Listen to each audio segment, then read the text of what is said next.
Ropeless lobster fishing is getting conservationists excited.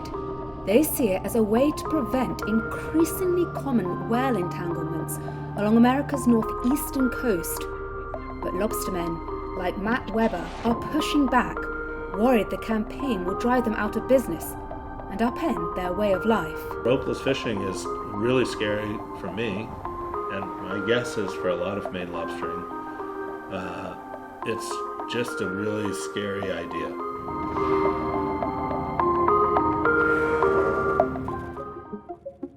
The push for ropeless fishing has been fueled by injuries to endangered North Atlantic right whales.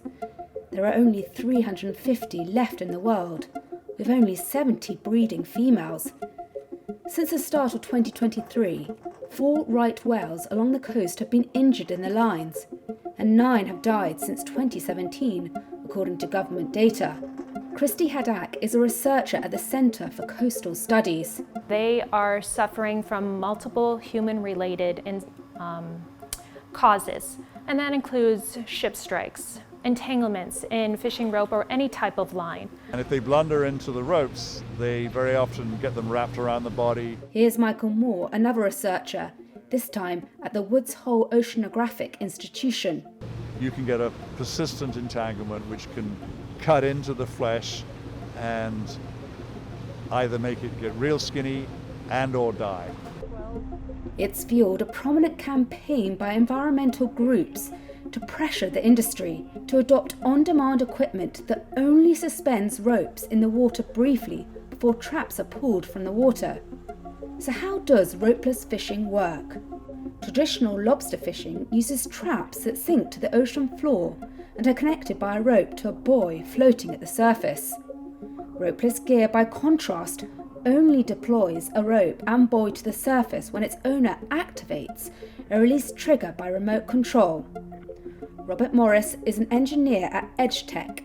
So it's not really ropeless fishing because there's still rope, and everybody asks that. So let's call it on-demand fishing. So when you want your rope and your buoy, you command or demand your buoy to be released. So it's not ropeless, it's just a way to keep the persistent vertical line, buoy line, in the water column until you need it. If we can take that rope out of the water, but yet keep the fishing community still active, then it's a win-win for everybody. The right whales can feed and not have to worry about that rope in the water, and yet the fishermen can go ahead and grab their gear when it is time they need to bring it up. Reverse! But lobstermen here have been critical of the new technology. Here's Matt Weber again. I worry about the expense of it. I don't think that as it currently is, or even in the near future, I can't afford it.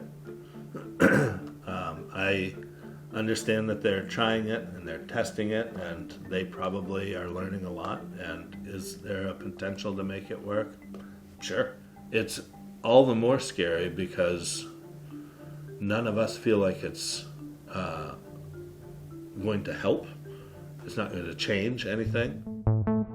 Despite the pushback, ropeless fishing technology has picked up steam in recent years. Engineers at EdgeTech, one of the companies working on ropeless traps, say that technology is already fully developed, with around 100 units produced monthly. And a handful of New England lobstermen are already piloting ropeless equipment under special permits. The US and Canadian governments are climbing on board as well.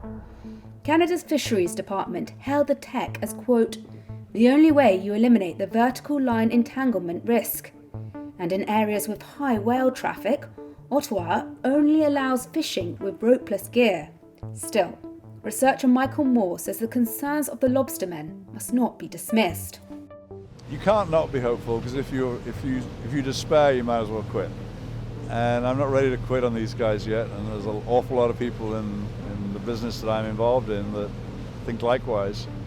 And my hopes are that we can actually broker a mutually sustainable solution to this problem.